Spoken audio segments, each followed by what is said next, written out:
menyebut la ilaha illallah, diambillah jantungnya itu, ditimbang dengan semua dosanya. Dalam hadis Imam Tirmizi dikatakan, dosanya sepanjang mata memandang. Tapi ketika ditimbang dengan kalimah la ilaha illallah, apa yang terjadi? Semua dosanya kalah. Yang menang kalimatut thayyibah la ilaha illallah. Jadi ini kalimah bukan main-main.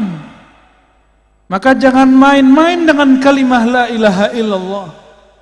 Ini lebih berat daripada langit dan bumi, lebih berat daripada gunung, lebih berat daripada air yang ada di lautan.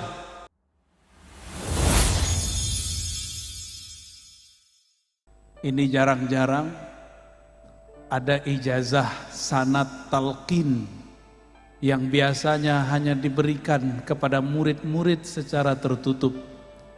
Tapi dengan kemurahan hati kiai kita, guru kita, Kiai Haji Muhammad Wildan, beliau memberikannya secara cuma-cuma, secara ringan, tidak pakai syarat ini dan itu. Barangkali karena orang-orang di Banjar ini hatinya memang sudah terpaut kepada Allah Subhanahu wa taala.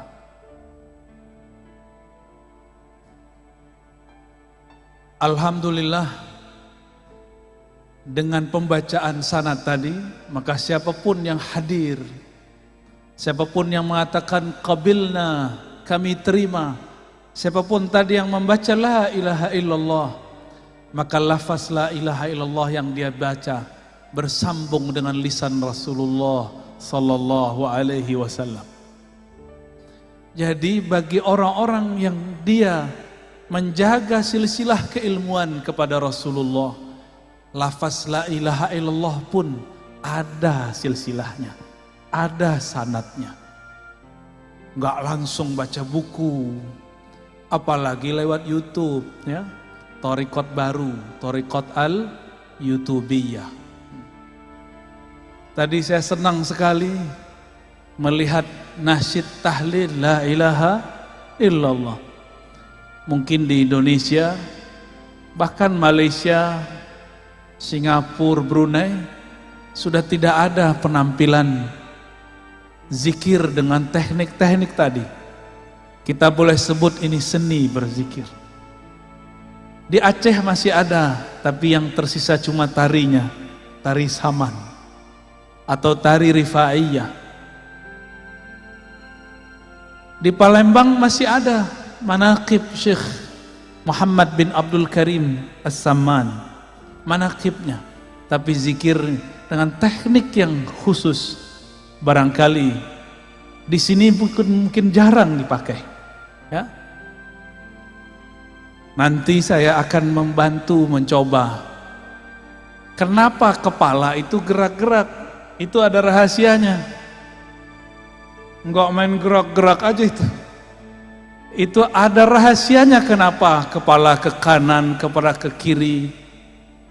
Bahkan kalau dulu, saya tidak tahu masih ada di sini atau tidak, itu bisa sembari berdiri. Masih ada, ya. Kalau kami dulu kasih nama ratib berdiri, ya. Tapi oleh orang yang tidak mengerti, mereka katakan ini Syiah. Betapa jahilnya. Ini ada di kalangan ulama Ahlus Sunnah, bukan dari Syiah. Syiah tiada urusan dengan thariqat zikir. Syiah itu urusannya urusan politik sahabat, urusan politik Ahlul Bait.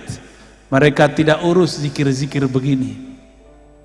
Tapi benar adanya sanad kita daripada Sayyidina Ali karramallahu wajhah. Dulu di masa saya masih belia, masih kecil, umur 12 tahun, saya hadir di majelis zikir Tarekat Samaniyah. Guru saya Abuya Al-Hasan Al-Basri. Namanya mirip seperti di sana, tapi beliau Al-Minangkabawi, Sedangkan yang di sanad lain lagi.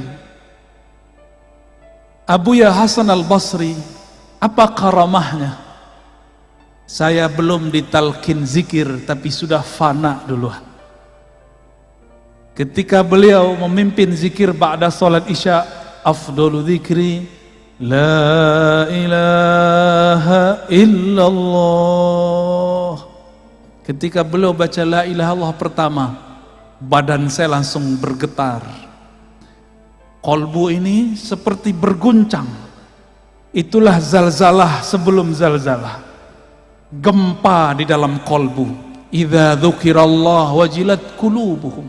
Disebut nama Allah, kolbunya berguncang. Karena badan saya masih kecil, akal saya masih belia, umur 12 tahun, akhirnya hilang. Tapi terasanya indahnya bukan main. Kapan saya sadar? Ketika semua orang sudah selesai sholat, sudah duduk ke tempatnya masing-masing, saya masih duduk, kepala masih ke bawah, masih mengarah kepada jantung. Rasa itu tidak pernah saya lupakan sampai hari ini. Nikmatnya ketika kalimatullah masuk ke dalam kolbu. Inilah yang diajarkan oleh dulu Datuk Kalampayan, ya, benar bacanya gitu. Syekh Maulana Muhammad Arsyad Al-Banjari. Boleh juga kita sebut beliau Al-Madani karena lama di Madinah. Beliau bertalaqi dulu kepada khalifahnya Syekh Muhammad Abdul Karim As-Samman yang ada di Madinah. Namanya Syekh Abdul Somad Al-Falimbani. Talqin apa yang beliau ajarkan? Talqin la ilaha illallah. Maka tidak salah muqaddimah tadi, sangat luar biasa. Yang dipakai oleh kibarul aulia, pembesar-pembesar aulia, itulah ilaha illallah. Yang menjadi makanan para salik, itulah ilaha illallah. Yang menjadi pembuka tabir-tabir hijab dalam diri, itulah ilaha illallah. Tapi kenapa kalau kita baca la ilaha illallah tidak ada efek? Mungkin kita hanya melakukan zahirnya, batinnya belum mengikuti.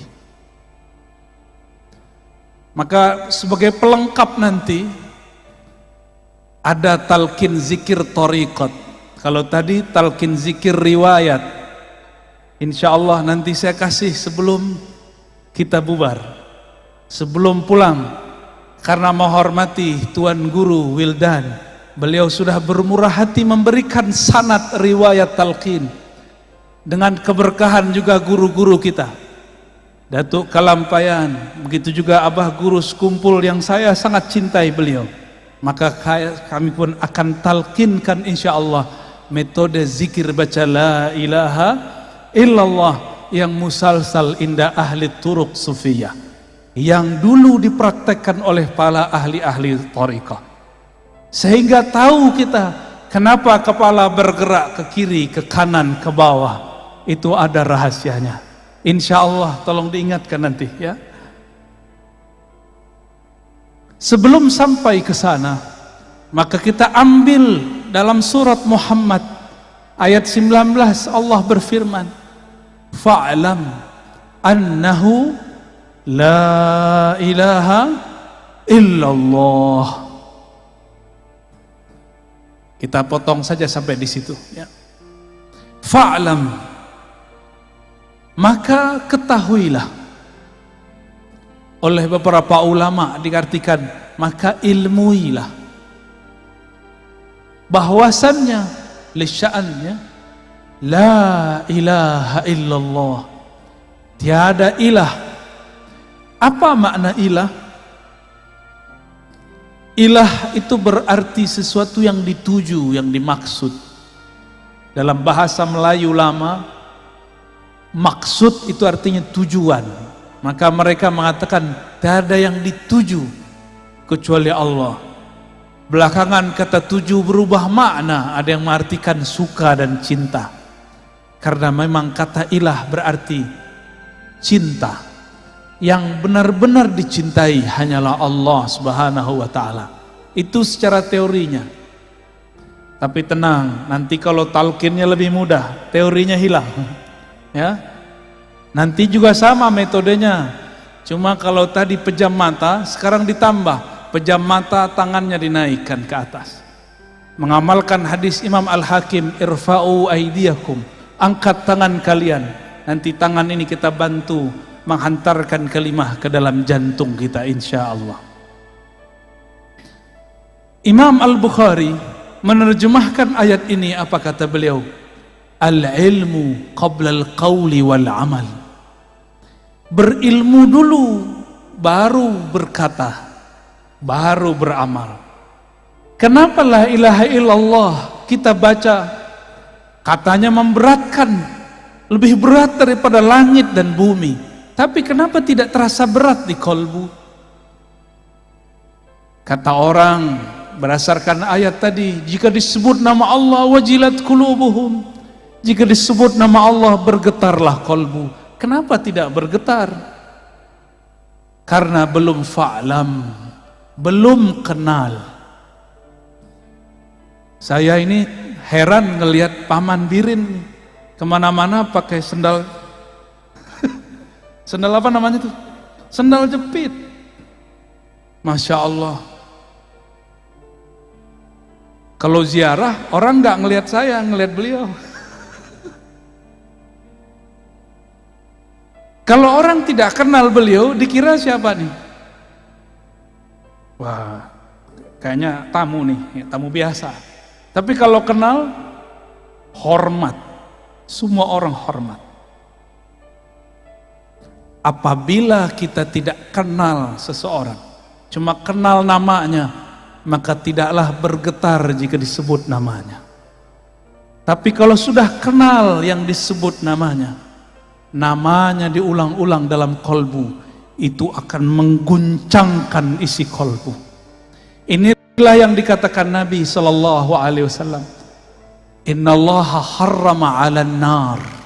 Sesungguhnya Allah mengharamkan terhadap neraka. Anta musa, untuk menyentuh man qala la ilaha illallah min qalbihi au nafsi. Yang membaca la ilaha illallah dimulai dari kolbunya atau dari jiwanya. Maka zikir itu tekniknya mesti dari dalam kolbu atau dari dalam jiwa. Maka berdasarkan itu, zikir yang wusul, zikir yang membuat getaran itu cuma dua. Zikir nafsiyah, zikir jiwa, zikir minda, kata orang-orang jiran. Yang kedua, zikir qalbiyah, zikir qalbu. Mungkin ada yang bertanya, lalu zikir ruh apa? Ruh tidak ada zikir. Ruh itu bukan lagi berzikir. Zikir artinya menyebut. Kenapa kita menyebut? Karena yang disebut belum terasa hadir. Kalau ruh makomnya makom ihsan, maka ia tidak lagi menyebut-nyebut, karena yang disebut sudah hadir. Kalau saya nih belum ketemu Tuan Guru Wildan, saya sebut, oh Guru Wildan, Guru Wildan, Guru Wildan. Tapi kalau sudah ketemu, berani nggak sebut begitu? Berani nggak? Wildan, Wildan. Oh kurang ajar itu, ya. Berani? Kita karena belum merasakan hadirnya Allah, maka kita sebut Allah, Allah, Allahu, Allah, Allah, Allah hak. Kita zikir begitu karena belum terasa hadir. Kita hadirkan dengan menghujam, itu belajar menyebutnya. Kalau sudah hadir, yang tadi disebut oleh Tuan Guru kita, wahdatus syuhud atau fana'us syuhud, fana dalam memandang, maka zikirnya bukan lagi menyebut, zikirnya adalah memandang. Pilih mana? Jatuh cinta seseorang, sebut-sebut nama dia, atau ketemu dia kita pandang-pandang? Pilih mana? Sebut-sebut atau pandang? Kita suka seseorang, wajahnya indah, wajahnya cantik, wajahnya gagah. Kalau sudah ketemu disebut-sebut nggak? Atau terdiam dalam memandang? Yang mana? Maka zikir orang yang hadir bukan lagi menyebut. Zikir orang yang sudah hadir adalah memandang. Lalu mendengar, dua aja. Memandang, mendengar. Memandang, mendengar. Tapi ternyata di atas itu ada makom lagi. Itulah makomnya Nabi. Apa makomnya Nabi? Fakana qaba qausaini au adna. Jarak antara Nabi dan Allah ibarat dua busur atau lebih dekat dari itu. Kalau sudah dekat bisa ngobrol nak? Maka inilah makom hiwar ma'allah, berkalam-kalam dengan Allah.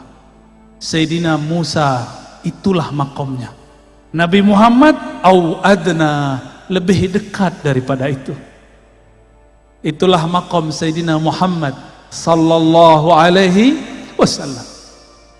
Satu kali Nabi Musa alaihi salam dalam hadis yang sahih berkalam-kalam kepada Allah.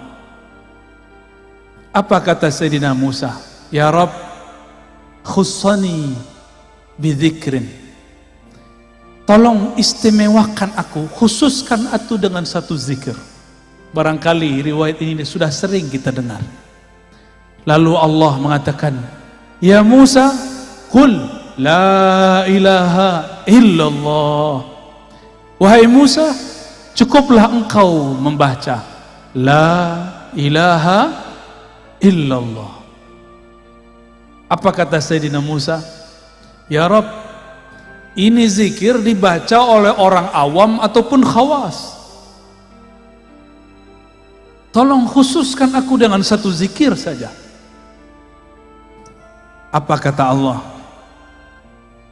Ya Musa, seandainya kalimah la ilaha illallah itu ditimbang dengan langit dan bumi, maka satu kalimah itu yang ikhlas lebih berat daripada langit dan bumi.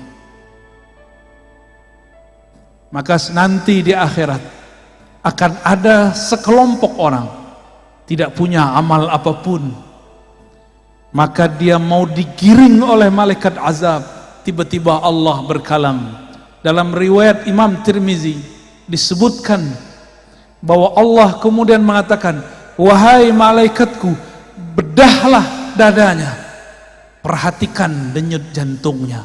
Ternyata jantungnya bergetar dulu menyebut la ilaha illallah. Diambillah jantungnya itu, ditimbang dengan semua dosanya. Dalam hadis Imam Tirmizi dikatakan, dosanya sepanjang mata memandang. Tapi ketika ditimbang dengan kalimah la ilaha illallah, apa yang terjadi? Semua dosanya kalah. Yang menang kalimatut thayyibah la ilaha illallah. Jadi ini kalimah bukan main-main. Maka jangan main-main dengan kalimah la ilaha illallah. Ini lebih berat daripada langit dan bumi, lebih berat daripada gunung, lebih berat daripada air yang ada di lautan. Gak ada apa-apanya. Maka Sayyidina Musa kemudian berzikir la ilaha illallah. Dalam riwayat lain, disitulah terjadi dialog panjang antara Nabi Musa dan Jibril.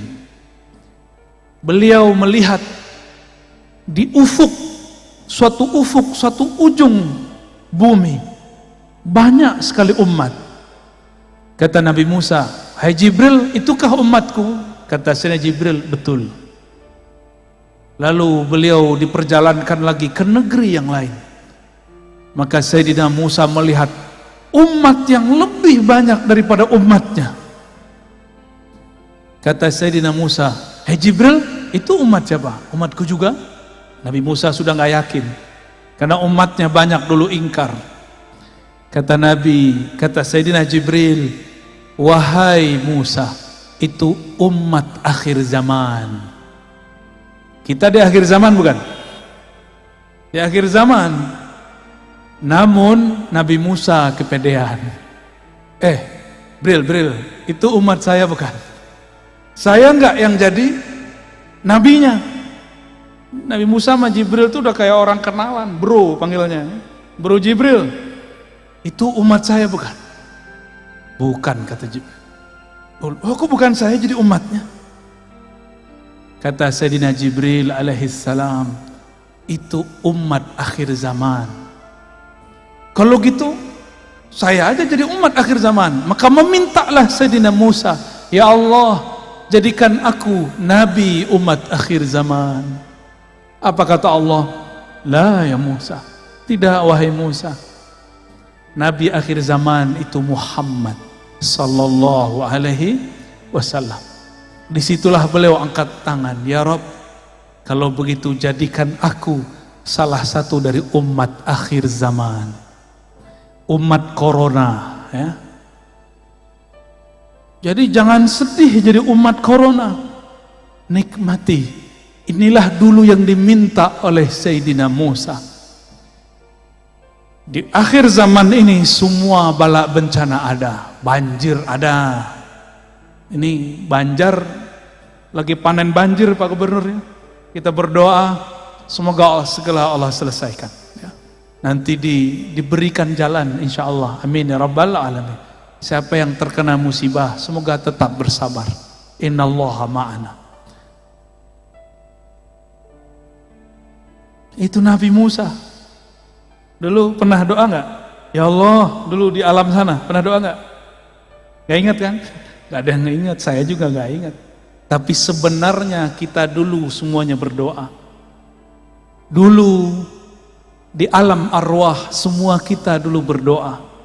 Ya Rabb, jika Engkau utus kami, lahirkan kami dengan jasad fisik, lahirkan kami sebagai umat Ahmad. Dulu sudah ada namanya Ahmad, memancar darinya yang disebut Nur Muhammad sallallahu alaihi wasallam. Mirip-mirip seperti tadi lingkaran tadi. Persis seperti itu. Di tengahnya ada Ahmad. Lalu ada lingkaran pertama, lingkaran kedua. Begitulah terus sampai 124.000. 124.000 inilah mereka semuanya meminta agar menjadi umat Nabi Muhammad sallallahu alaihi wasallam. Sang Ahmad ketika dilahirkan menjadi Muhammad. Lalu selebihnya ada semua para nabi, para rasul, jumlahnya berapa? 124.000. Ini tadi berapa nih Pak Kiai jumlahnya? 200. Bisa dibayangkan 124.000 cahaya mengelilingi Sang Ahmad dengan cahayanya Nur Muhammad sallallahu alaihi wasallam. Maka siapa yang memandang Ahmad saat itu, lalu dia cinta, dia dilahirkan oleh Allah sebagai Habib, zuriat Rasulullah sallallahu alaihi wasallam. Siapa yang kenal Ahmad, maka dia dilahirkan oleh Allah sebagai ulama. Siapa yang cinta dan kenal, jadilah dia Habib perseorang alim. Udahlah Habib, dia alim pula. Itulah sejarahnya di alam dulu sebelum kita ada di alam ini. Jadi bukan sembarangan kok ada Habib terlahir Habib, kok ada Kiai, Gus, alim terlahir sebagai orang alim. Bukan sembarangan, itu adalah sejarah yang berulang. Semua para nabi berdoa jadi umat Nabi Muhammad, tapi yang terzahirkan dalam riwayat cuma 12. Apakah itu terwujudkan? Coba perhatikan kisah daripada Isra baginda Nabi Muhammad sallallahu alaihi wasallam. Di ujung Isra beliau diperintahkan jadi imam, benar gak? Di belakangnya semua para nabi, bukan? Itulah tanda sah semua para nabi menjadi makmumnya Rasulullah sallallahu alaihi wasallam. Jadi umat Nabi Muhammad sallallahu alaihi wasallam. Tapi meskipun demikian, semua bencana ada di zaman ini, semua maksiat pun ada di umat ini.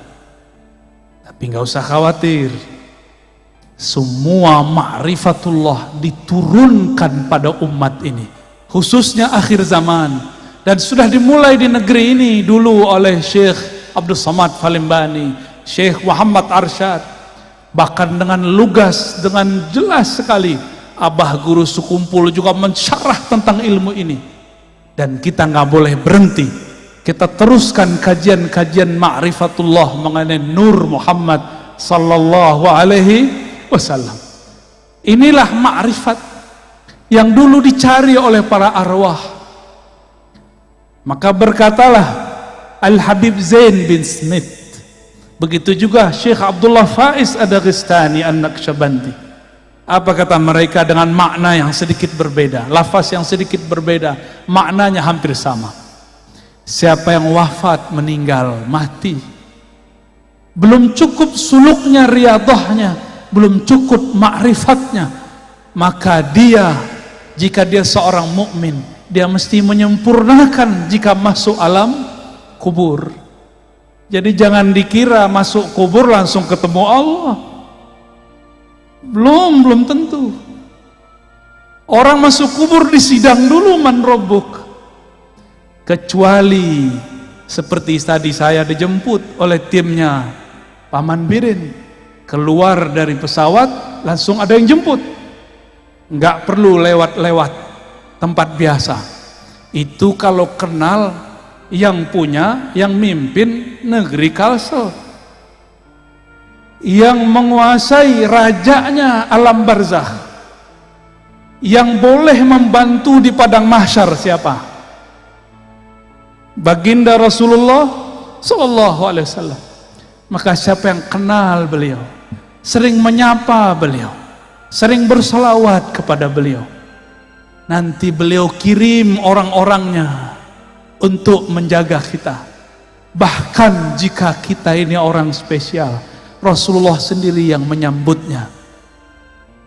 Kalau disambut oleh Rasulullah, berani nggak mungkar nakir tanya? Mungkar nakir langsung bilang, siap Pak Wali.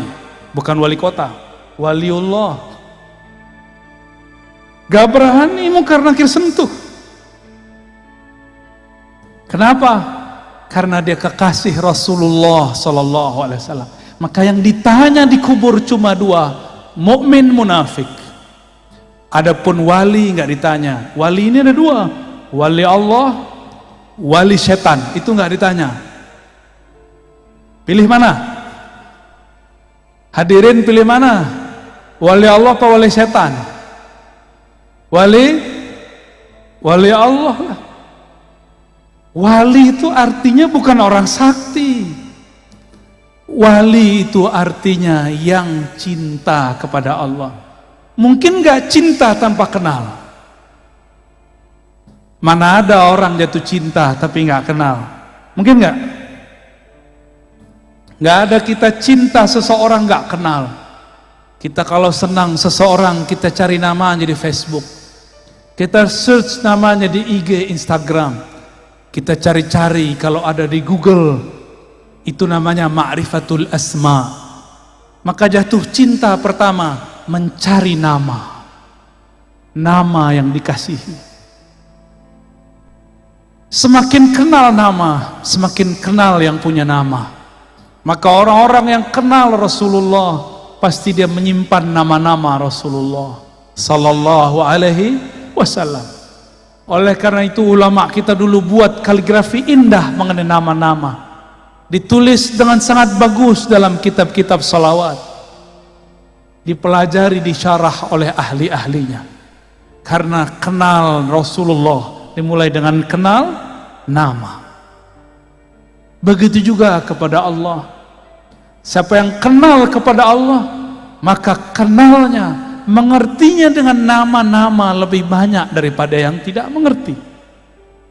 Minimal kalau mau menjadi wali Allah level pertama, kuasai dulu ilmu ma'rifatul asma'il husna, ilmu mengenal asma'ul husna. Maka harus ada majlis syarah al asma'ul husna. Saya lihat ada beberapa ulama di sini yang mensyarah itu. Semoga tambah banyak, tambah banyak. Mungkin sebagian ahli hikmah menggunakan kata-kata asma untuk jadi wirid dengan angka-angka tertentu. Itu kalau mau jadi ahli hikmah. Tapi kalau para pecinta, dia tidak perlu angka-angka.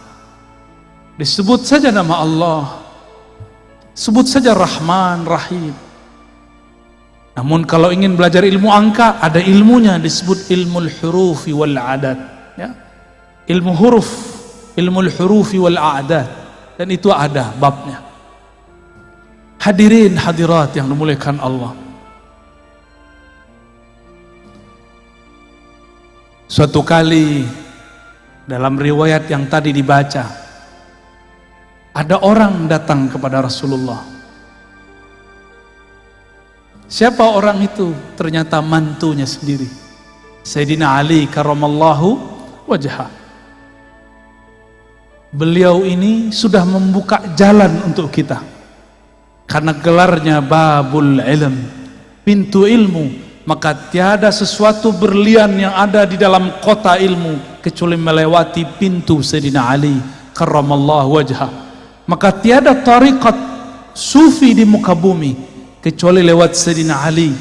Hanya satu yang lewat Sayyidina Abu Bakar, itu pun ada jalur Sayyidina Ali-nya, yaitu tariqah an-Naqsyabandiyah. Selebihnya melalui Sayyidina Ali karramallahu wajhah. Begitu juga 4 mazhab. 4 mazhab semua imamnya terhubung sanadnya kepada Sayyidina Ali.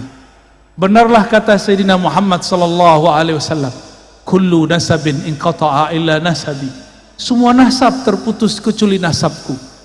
Maka lihatlah mukjizat Rasulullah hari ini, yang baqa, yang masih langgeng sampai sekarang, hanya nasab Rasulullah. Nasab kita mungkin cuma 6, 7 sampai ke atas, sedangkan nasab zuriat Rasulullah sampai Nabi Adam. Lalu beliau mengatakan, wa kullu sanadin inqata'a ila sanadi. Semua sanad ilmu terputus kecuali yang lewat sanadku. Itulah pentingnya tadi kenapa Tuan Guru kita membacakan sanad. Imam Abu Hanifah pernah berguru kepada Ja'far Shadiq. Apa kata beliau? Laula Ja'far lahalaka Nu'man bin Thabit. Kalau bukanlah karena Ja'far, binasalah Abu Hanifah Nu'man bin Thabit. Jadi beliau ini orang pintar, pintar secara akal, pintar secara hafalan tidak cukup, harus belajar ilmu kolbu. Itulah ilmu yang diajarkan cucu cicitnya Sayyidina Ali, Ja'far Shadiq. Maka tiada mazhab kecuali lewat Sayyidina Ja'far. Dan ini bukanlah sanadnya Syiah, ini sadat ulama kita Ahlus Sunnah wal Jamaah. Sayyidina Ali buka jalan, tadi sudah dibacakan oleh Tuan Guru kita. Sayyidina Ali bertanya, wahai Rasulullah, tolong tunjukkan kepadaku jalan terdekat kepada Allah, jangan yang mutar-mutar. Kita baru saja melewati masa, bahkan mungkin masih ada di beberapa pesantren, jika ingin talqin zikir, puasa dulu sekian hari.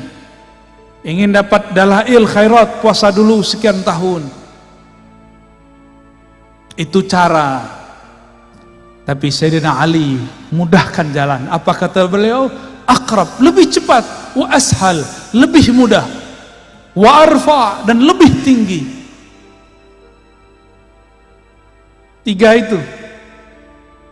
Lebih dekat, lebih mudah, lebih tinggi. Maka kenapa semua thariqah akan hancur kecuali thariqah yang bersumber dari Sayyidina Ali? Karena thariqah beliau mempermudah murid, bukan menyusahkan murid. Maka saya berpesan kepada diri saya sendiri dan semua guru-guru, tuan-tuan mursyid, tuan-tuan khalifah, buka man la yut'imuka.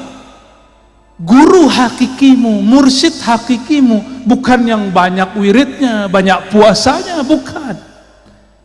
Mursyidmu yang memudahkan jalan bagimu. Kalau sudah mudah, sudah cinta, disuruh zikir 1000 mudah. Tapi kalau belum cinta, disuruh baca 7 kali berat. Disuruh 3 kali tadi, disuruh pejam aja nggak pejam mata. Ya, kan tadi nggak semua pejam mata, masih nanya-nanya apa ini ya. Kayaknya harus setiap tahun itu Pak Kiai ada ijazah talqin zikir, ya, biar tambah biasa.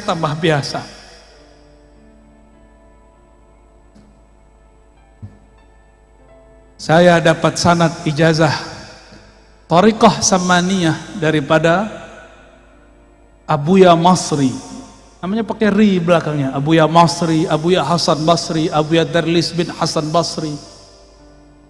3 orang itu mentalkinkan zikir la ilaha illallah yang tadi adinda santri baca, termasuk zikir hu Allah,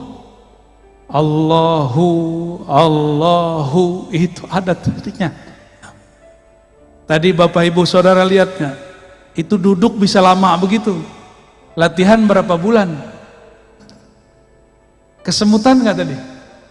Iya, benar ya, kesemutan. Kalau sudah asik zikrullah, kesemutannya nanti hilang. Yang ada keasikan. Maka barakallahu lakum, ya. Sudah sebut-sebut nama Allah, pasti disebut di sana. Di sana mirip bajunya seperti kalian, cuma mereka berserban semua. Ada yang membaca Allah, begitu di sana. Saya tidak boleh sebut di langit berapa ya, nanti jadi fitnah, nanti jadi dongeng kata orang sebelah, kata orang Khawarij. Masa kita zikir begini disebut Syiah? Ya salam. Gak bisa dia membedakan antara Ahlus Sunnah dengan Syiah.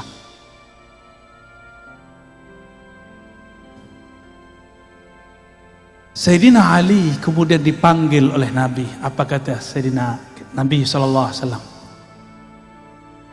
Wahai Ali, hendaklah engkau banyak-banyak dawamkan zikrullah dalam khalwatmu, dalam sepimu, dalam sunyimu.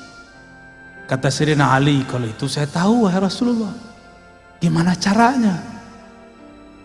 Lalu Nabi SAW mengatakan, barulah muncul teknik, itu namanya teknik zikir.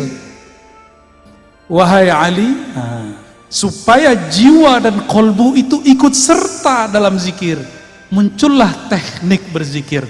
Bahasa Arabnya kaifiyatuz zikr, kaifiyat berzikir, tata cara. Pikiran kita kalau zikir macam-macam nggak? Kalau lagi sholat, bener? Hatta Paman Birin kalau sholat pikirannya kemana-mana, jujur ya Pak. Para kiai kita sama, saya sama. Bedanya, saya diajarkan guru bagaimana cara memagar pikiran. Kita pagar dari 7 arah. Ada caranya. Udah dipagar dari 6 arah. Ternyata yang paling bahaya yang dari dalam ini. Maka Nabi mengatakan kepada Sayyidina Ali, ya Ali, aghmid ainaik. Wahai Ali, pejamkan kedua matamu. Kenapa mata mesti dipejam? Karena 2 mata ini penghalang pikiran, hijab bagi kolbu. Kalau mata masih memandang, maka basirah dalam kolbu terhalang. Maka dipejamkan mata. Disitulah kalimah yang tadi dikatakan Tuan Guru kita dapat ditanam, dicangkul dalam kolbu. Jadi kalau mata masih dibuka, terhalang oleh pikiran. La ilaha illallah, gak jelas perginya. Ya, perginya kemana-mana. Tapi kalau mata dipejam, tinggal telinganya difokuskan. Fokuskan kepada lafaz guru. supaya tangan tidak kemana-mana. Di hadis Imam Hakim, irfa'u aydiakum, angkat tangan kalian. Ada teknik begitu. Makanya jangan heran, di kitab-kitab lama masih ditulis kalau zikir itu tangannya diginikan. Allah, Allah, masih ada di sini. Itu bukan ajaran Syiah, itu ajaran Ahlus Sunnah wal Jamaah, diangkat tangannya. Bedanya kalau muridnya sahabat, gurunya Rasulullah, sekali angkat tangan wusul sahabat Rasulullah. Kita ada berkali-kali angkat, nggak usul-usul juga. Makanya diulang, dilatih lagi, sampai kemudian kaki pun ikut bergerak. Jadilah dia gerakan-gerakan zikir. Alladzina yazkurunallaha qiyaman. Orang-orang yang berzikir tidak hanya lagi duduk, tapi juga sedang berdiri. Itu dalilnya, bahwa boleh berzikir sembari berdiri. Al-Muhaddis Al-Kabir Al-Azim Sidi Abdul Aziz Al-Ghummari, barangkali Tuan Guru pernah ketemu beliau, ya, kawan daripada Syekh Yasin Al-Fadani. Itu kalau zikir beliau ikut jingkrak naik ke atas, la ilaha illallah, badannya naik. Ulama ini kan udah jarang olahraga, maka cocok sekali zikir saman tadi untuk zikir para kiai. Ya. Pulang-pulang makan nasi kebuli, ya. Apalagi ada kambing, ya salam, kolesterol. Kalau ulama zikir banyak, gerak kurang, ngajar banyak, kolesterol. Maka zikir tadi itu menjadi riyadhah, tidak hanya bagi kolbu, tapi juga bagi badan. Zikir itu panas. Kenapa ada orang latihan supaya badannya keren, apa namanya, six pack, petak-petaknya ada 6, ya. Apa yang dilakukan? Latihan berulang-ulang mengangkat berat. Benar? Sama jika kolbu mau dibuat six pack, jika kolbu mau dibuat kuat, maka lafaz kalimah la ilaha illallah yang beratnya lebih berat dari langit dan bumi harus berulang-ulang dihunjamkan, dipukulkan, dihentakkan ke dalam kolbu. Barulah kolbu itu nanti menjadi lansing, maka dia bergerak sangat lincah, cepat tanggapnya. Betapa naifnya manusia untuk mencari uang. Dia berangkat pagi pulang malam, berangkat pagi pulang senja, berangkat pagi pulang petang. Tapi untuk mencari kenikmatan yang ada di dalam kolbu, mereka tidak mau berangkat seperti itu. Tapi saya lihat yang hadir malam ini dari berbagai negeri. Semoga termasuk orang yang ingin kolbunya six pack, ya. Amin. Nanti kita kasih oleh-oleh, tolong diamalkan nanti kalau pulang. Ba'da sholat baca dengan teknik yang kita kasih nanti. Biasanya saya baru kasih kalau orang yang sudah zikir ya hayyu ya qayyum 40 hari.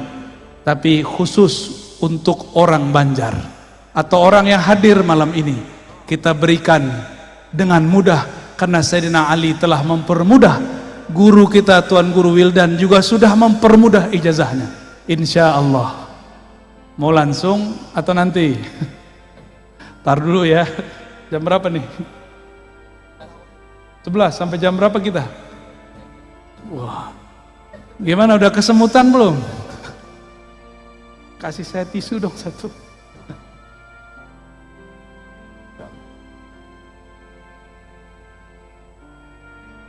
Oke. Jadi rumus kalau orang mau ahli dalam kolbu sama seperti rumus jika ingin kuat secara badan.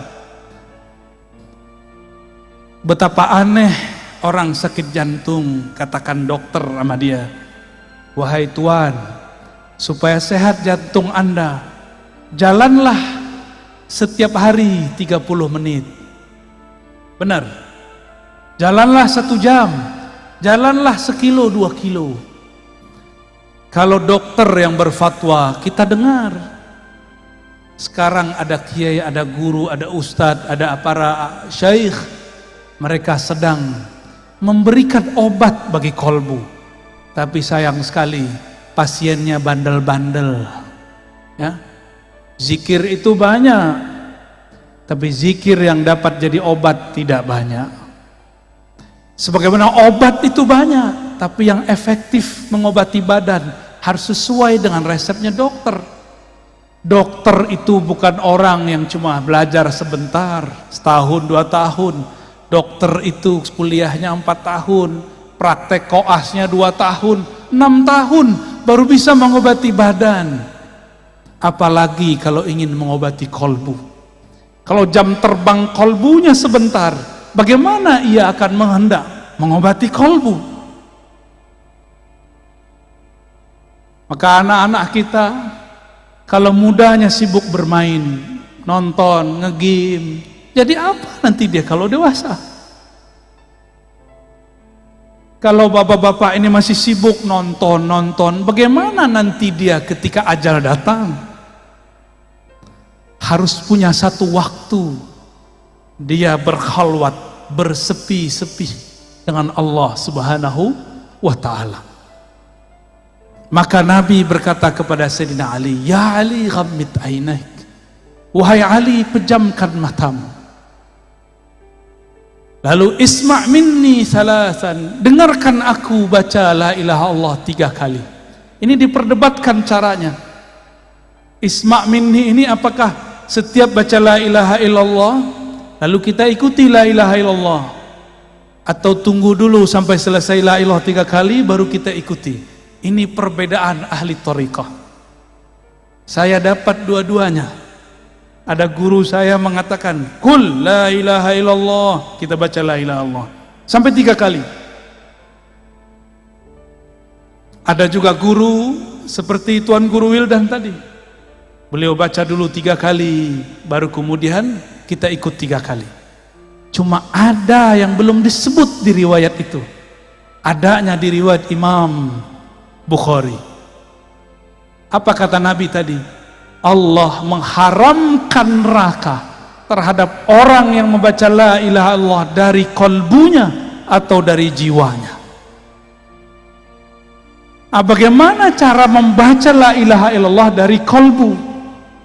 Inilah pegangan Syekh Arsyad, Abah Guru Sekumpul, Syekh Abdul Somad Falembani, yang dulu bersambung sanad mereka kepada Tuan Syekh di Madinah, Muhammad ibn Abdul Karim As-Sammani. Dipejamkan mata, lalu ketika baca la, supaya pikiran ini tidak kemana-mana, dipenjarakan, diberikan dia batasan. Pandanglah dalam pejam matamu bagian pusar. Ada pusar nggak? Pada punya pusar nggak? Tahu pusar? Bahasa sini pusar. Pusat. Bapak Ibu punya pusat nggak? Kalau nggak punya pusat itu apa namanya? Di kampung saya namanya bunian. Sama. Apa? Pujal. Udah horor sekali. Mungkin ada yang hadir, dia nyamar sekarang ya. Coba cek dulu. Itu apa tuh? Dipejam mata, kepala menunduk. Makanya dalam zikir saman lama itu kepalanya begini, la, baru diangkat ke atas. Bawah dulu, la. La itu dihentakkan dari pusar, dari pusat kita. Lalu ditarik ilaha ke ujung ubun-ubun. Kenapa ke ubun-ubun? Ini bagian kepala, bagian angan-angan. Supaya dihilangkan semua angan-angan, maka ulama kita dapat ilham. Turunan dari hadis Sayyidina Ali, la ilaha, buanglah semua yang kamu pikirkan, buanglah semua yang kamu tuju. Lalu ditarik ke bawah bagian kanan. Maka tadi zikirnya kemana? Ke kanan atau kiri? Kanan, betul. Itu la ilaha, begini. ditarik ke bagian kanan. Makanya ada geraknya tadi. Itu yang asli loh ya. Itu ada dalam kitabnya Syekh Abdul Karim Muhammad Al Saman. Ada juga dalam kitab Abdul Samad Al Falembani. Ya, dan murid-murid beliau. Dibawa ke kanan, baru dihunjam, dihentakkan ke dalam kolbu. Kolbu kita berhubungan dengan jantung. Jantung itu ada 2 jari di bawah dada bagian kiri. Dibaca La ilaha illallah. Seperti itu. Ya. Langsung praktek. Ayo, coba baca, ikuti saya. Ikuti saya semua, perbaiki duduknya, nyaman-nyamankan. Izin Tuan Guru semua, para masyayikh. Baca syahadat, asyhadu an la ilaha illallah. Ikuti dalam hati, ya Allah, aku bersaksi, aku menerima. Tiada yang berhak disembah kecuali Engkau. Wa asyhadu anna Muhammadar Rasulullah. Aku bersaksi, aku menerima, aku berikrar bahwa Nabi Muhammad adalah Rasul Engkau. Ikuti istighfarnya. Astaghfirullah. Ikuti. Astaghfirullah. Baca pelan-pelan. Ya Allah, ampuni dosa mata kami. Ampuni dosa mataku yang memandang yang haram. Astaghfirullah. Turun ke bagian sampingnya, telinga. Katakan, ya Allah, ampuni dosa telingaku, mendengarkan kalam-kalam yang tidak Engkau ridhoi, mendengarkan aib, bahkan aib guru kami, aib kawan kami, aib sesama kami. Ampunkan dosa telinga kami, ya Allah. Baca. Astaghfirullah. Turun ke lidah. Ya Allah, ampunkan dosa lisan kami, dosa kalam kami. Pernah menyakiti orang tua kami, pernah menyakiti guru kami, tanpa disadari menyakiti orang-orang terdekat kami, pasangan kami, anak-anak kami, tetangga kami, kawan-kawan kami, yang kami sadari, yang tidak kami sadari. Ampunkan lisan kami, ya Allah. Kembali ke otak. Astaghfirullah. Ya Allah, di dalam pikiran kami, di dalam otak kami, terdapat banyak kosakata-kosakata yang tidak baik, kata-kata yang vulgar, yang jorok. Terdapat file ingatan-ingatan kepada hal-hal yang tidak pantas kami ingat. Kami pernah dulu menyimpan maksiat dalam pikiran kami, ya Allah. Maka malam ini, ya Allah, dengan istighfar ini, ya Allah, bersihkan isi pikiran dan otak kami, ya Allah.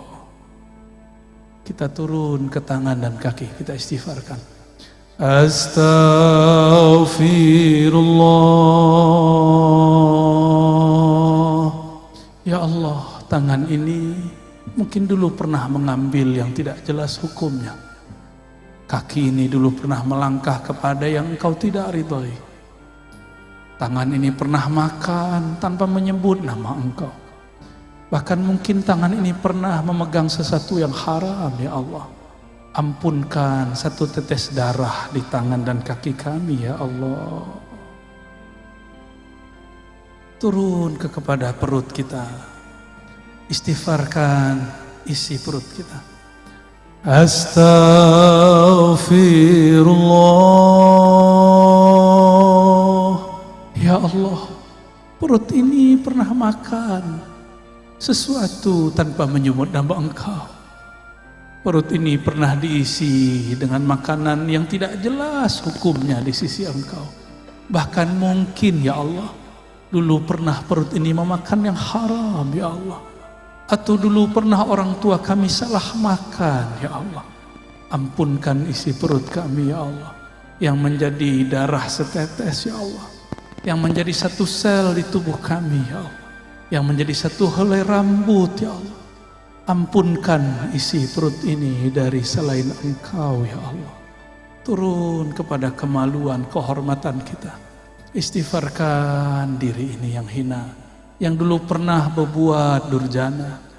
Astaghfirullah. Ya Allah, kami ini hina ya Allah.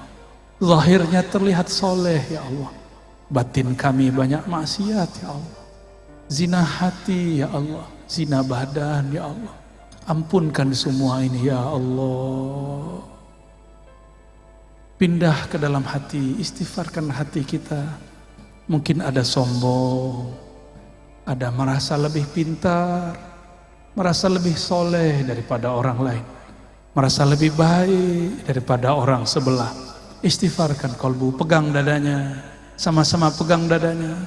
Katakan Astaghfirullah. Rasakan degup jantungnya. Ya Allah, ya Allah, kalbu kami penuh dengan penyakit-penyakit, penuh dengan maksiat, penuh dengan kesombongan ya Allah. Baru sedikit amal ya Allah sudah merasa benar ya Allah. Baru sedikit ilmu sudah merasa paling pintar ya Allah. Baru sedikit riadah amalan sudah merasa sufi, sudah merasa wali ya Allah. Ampunkan kalbu kami ya Allah. Astaghfirullah. Terus pegang dadanya, dielus-elus dadanya ya Allah. Di dalam dada kami ini ada sifat terburuk ya Allah, sifat iri dengki ya Allah. Kami masih belum percaya kepada jaminan Engkau ya Allah. Ketika kami memandang ada sahabat, tetangga, kawan kami dapat rezeki, kami mengira itu rezeki kami ya Allah diambil olehnya. Kami berprasangka ya Allah, Engkau salah kirim rezeki kepada mereka ya Allah. Ampunkan salah dalam hati kami ya Allah. Ampunkan iri dengki ini ya Allah. Di kalbu ada sifat riya, beramal karena ingin dipandang. Istighfarkan. Astaghfirullah. Ya Allah, di dalam dada kami ini terbersit jika beramal ingin dipandang. Bahkan terbersit ada rasa senang dipuji, harap pujian. Bahkan lebih dalam lagi ya Allah, kami terbersit takut dicaci, takut dimaki, maka kami menampilkan kesolehan palsu ya Allah. Ampunkan riya dalam kalbu kami ya Allah.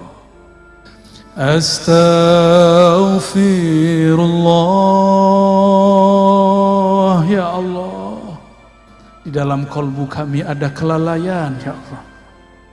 Ada lalai mengingat Engkau ya Allah. Bahkan kami lalai mengingat Engkau dalam ruku dan sujud kami ya Allah. Bagaimana mungkin ya Rabb solat ini diterima, baru saja takbir kami lupa lalai kepada Engkau ya Allah. Ampunkan solat kami yang tidak khusyuk itu ya Allah. Ampunkan baca Quran yang tidak tulus ini ya Allah. Ampunkan kalbu kami yang keras ini ya Allah. Ampunkan kalbu kami yang malam ini ingin menyebut nama Engkau tapi belum tersentuh ya Allah. Terakhir kita istighfarkan orang tua, pasangan, keturunan, anak-anak, tetangga, bahkan semua umat kita istighfarkan. Astaghfirullah. Ya Allah, dosa kami kepada orang tua kami banyak ya Allah.